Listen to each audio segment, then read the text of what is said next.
Les bâtards. Madame, non, parce qu'elle est consciente de ce qu'elle fait, elle peut gérer son argent. Voilà, voilà. Ils ont pas... Bon, s'il te plaît, tu peux arrêter de parler, s'il te plaît. Madame, la façon que vous avez parlé, je sais que vous êtes consciente, vous pouvez gérer votre argent. Ils vous l'ont fait à la Bettencourt.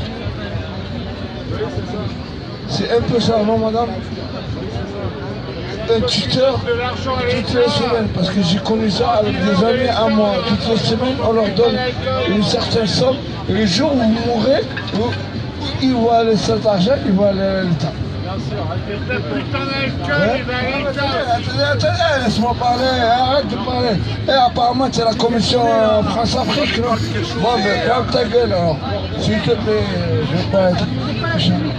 Madame, j'ai des amis à moi qui sont la même chose. Mais laissez-le parler quand même.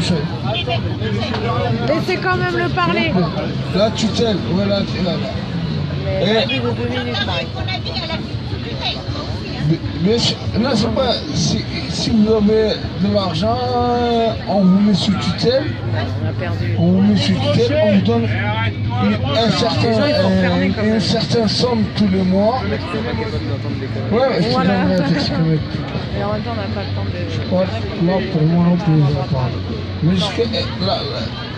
ce qui m'a choqué, c'est que la dame, elle est consciente de ce qu'elle dit. On aurait pu dire que c'était Bettencourt en face de moi, une milliardaire, L'Oréal, je ne sais pas si vous connaissez. Mais monsieur, arrêtez. Parce que quand on dit la vérité, on vous l'entend. Voilà, Sarkozy l'a raquetté. Voilà ce que je veux dire. C'est ça que je veux dire. Elle répond, ouais. Voilà, c'est un peu la même chose qui lui est arrivée. Tiens, elle va répondre. T'as raison. Je voudrais demander aux gens de nuit debout si dans l'ordinateur ou n'importe où dans les bibliothèques, ils veulent savoir en ce moment combien ils ont mis de vieux sous tutelle, parce que ça augmente à grande allure. Et ça, je voulais dire, c'est que j'ai parlé là, il a dit, il va monter une commission et il va s'occuper du dossier personnellement. Et donc, moi... Voilà.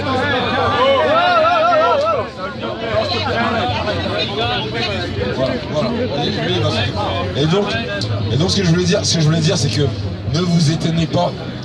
À un moment donné, il faut qu'on soit tous conscients. Tout à l'heure, le monsieur il a parlé de Lille, de ce qui se passe à Lille. Madame, elle parle de vos parents, c'est-à-dire de ce qui va se passer pour vos parents. Les mêmes gens qui font ça, C'est pas pour les gens qui sont... C'est pas pour ses parents qu'elle parle. Elle parle pour les gens qui sont pas... Ils ne peuvent pas gérer leur argent. Voilà. Et donc, ce que je voulais dire, c'est que soyez conscients. Les mêmes gens qui s'occupent des vieux en France, ce sont les mêmes gens qui s'occupent des négros en Afrique. C'est-à-dire que ne pas s'occuper de la France-Afrique, comme Thomas Sankara l'avait dit en 83, tous ceux qui pensent que les problèmes de l'Afrique c'est que pour les Africains, bientôt les auront en France. Et c'est ce qui arrive. C'est-à-dire que les mêmes salopards qui sont en train d'assassiner de l'autre côté de la Méditerranée, ils n'ont rien à foutre de la couleur de peau. Nous ne sommes que de la marchandise. Et les problèmes qu'avait parlé monsieur à Nantes d'organes, c'est des problèmes qui se font même dans les hôpitaux ici. Parce que j'ai des amis qui sont en procès. Leurs parents sont morts de rien, on ne sait même pas pourquoi. Ils ont ouvert les cercueils et les corps étaient découpés en morceaux. Et ça arrive beaucoup. Donc tous les gens que vous défendez, contre lesquels vous ne voulez pas vous battre, sachez-le, ils n'ont rien à faire de l'être humain.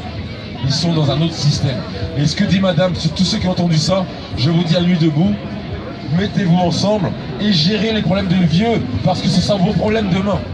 Donc à nuit debout, on parle d'exemplarité, mais il faut commencer à se réveiller et que les gens qui viennent parler ici ne soient pas que des gens qui viennent ouvrir leur bouche. On n'est pas dans une télé-réalité. À un moment donné, il faut comprendre qu'il y a des choses de ouf qui se passent. Et il faut que nous, le peuple, on prenne ces données en main. C'est ça que je voulais dire.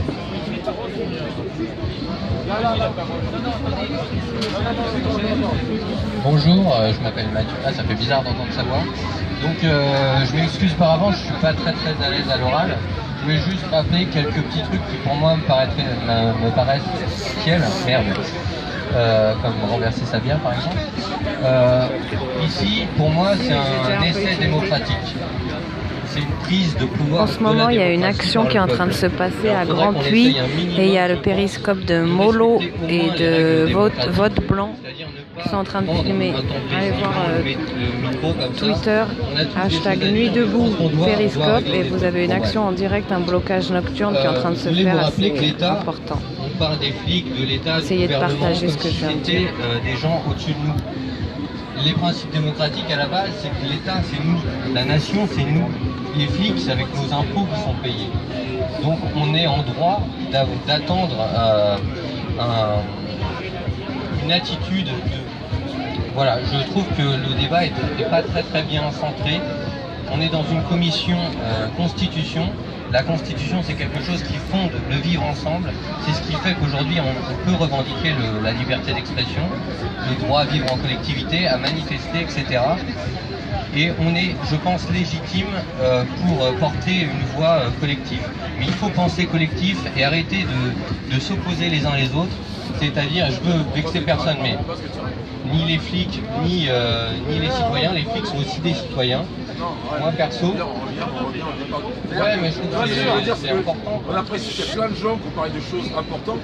On a l'impression que tu n'as rien écouté. Non. On arrive sur le truc. On parle de quoi? Alors on parle de quoi? Tout à l'heure. Non, tout à l'heure. Non, c'est pas ça. Non, c'est clair. Tout à l'heure, tu as dit exactement ce qu'il a dit. Si ton ami, on discute ensemble, on parle de plein de choses et il répète exactement ce que tu as dit tout à l'heure. Ouais, mais ça sert à rien. Maxime, dis-nous de quoi on a parlé. Dis-nous de quoi on a parlé. On a parlé de quoi? L'exemplarité. L'exemplarité, c'est l'écoute. Je pense que ça fait 3 semaines, 1000, je sais pas combien de temps qu'on parle de la même chose. Ok? Et à un moment, quand est-ce qu'on fait quelque chose, quoi? Bonjour, je vais juste faire un point technique. Le premier, on organise une AG. Arrête, calme-toi. Ok, le premier, on organise une AG autour du thème de la démocratie où il y aura des intervenants.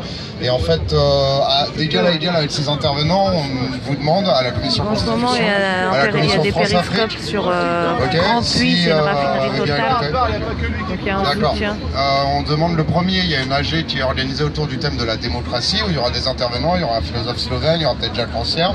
Et on demande aux gens des commissions s'ils veulent prendre la parole sur le thème de la démocratie d'égal à égal avec les intervenants extérieurs. Si ça vous intéresse, il faut nous contacter la commission économie politique sur la boîte mail qui est sur le wiki et vous êtes les bienvenus. Merci à toi. J'ai une question pour vous. C'était en parlant de la Centrafrique, donc vraiment c'est juste des questions naïves, France-Afrique. D'abord, du coup, qu'est-ce que vous... Mais donc, du coup, c'est vraiment une question naïve parce que je n'ai pas du tout le sujet. Donc, qu'est-ce que vous reprochiez justement de concret à ce qui s'est fait sur la France-Afrique et qu'est-ce que vous proposerez justement comme réparation? Merci, à plus. Je vais répondre, mais en fait, il a animé aujourd'hui l'événement. Donc c'est la commission constituante qui avait organisé une intercommission. Et là, il doit y aller, donc il va dire quelques mots. Ouais, à la base, en fait, c'était pas la commission constitution, c'était plutôt une intercommission organisée par la commission constitution, parce qu'on avait été mandaté pour faire des propositions un petit peu d'organisation par rapport au mouvement. Enfin, du coup, on essaie de voir avec les différentes commissions quelles sont leurs propositions pour essayer de mieux s'organiser, de faire revenir les gens sur la place, qu'est-ce qu'on peut construire ensemble, mettre un peu sur papier les idées fédératrices. Donc on était parti dans l'idée de faire une sorte de liste des bonnes conduites sur la place qui étaient des propositions et pas des règles à imposer, etc.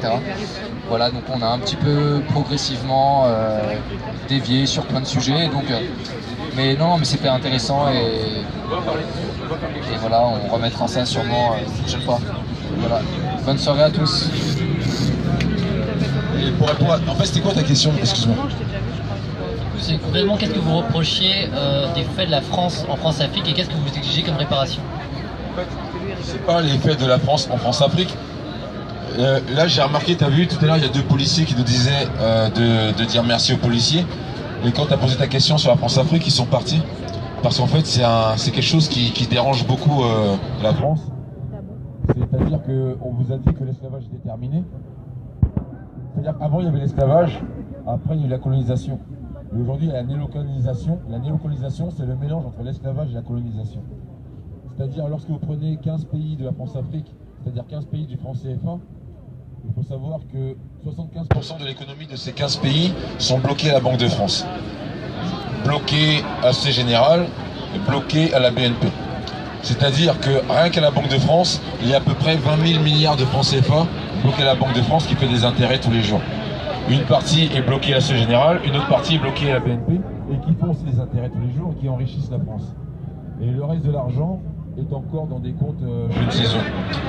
Les 25% qui restent de cet argent qui est bloqué, c'est la France qui gère. C'est-à-dire qu'un pays de la France-Afrique ne peut pas gérer sa monnaie, utiliser ces 25% qui lui restent, sans la surveillance de la France qui regarde exactement où et comment il dépense cet argent.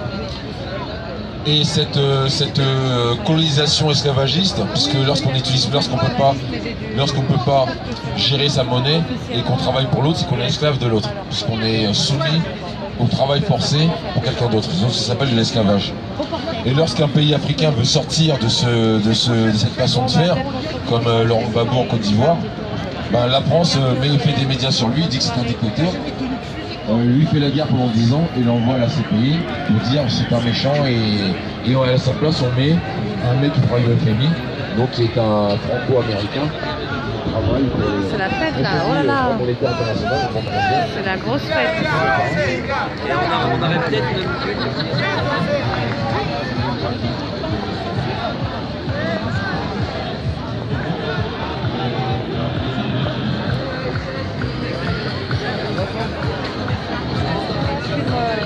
Salut, moi je suis là.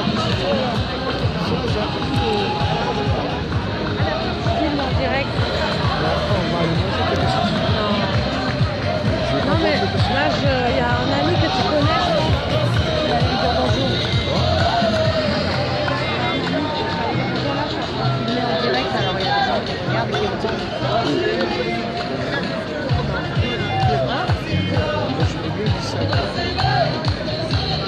Ah oui, on est là, quoi.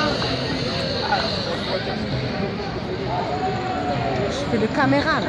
Je sais même pas si je vais conduire mon voiture ce soir. Ah ouais. Pas du tout. Tu peux conduire? Moi j'habite à Ménil. Je peux conduire. Je vais laisser là. Le matin, je vais le chercher. La voiture, je sais pas. Pour les polices, la voiture. T'as trop bu? Non. Si moi je commence à boire, je ne vais pas conduire. Je suis pas bu. Je peux besoin de boire, c'est pour cela que j'ai sorti l'argent.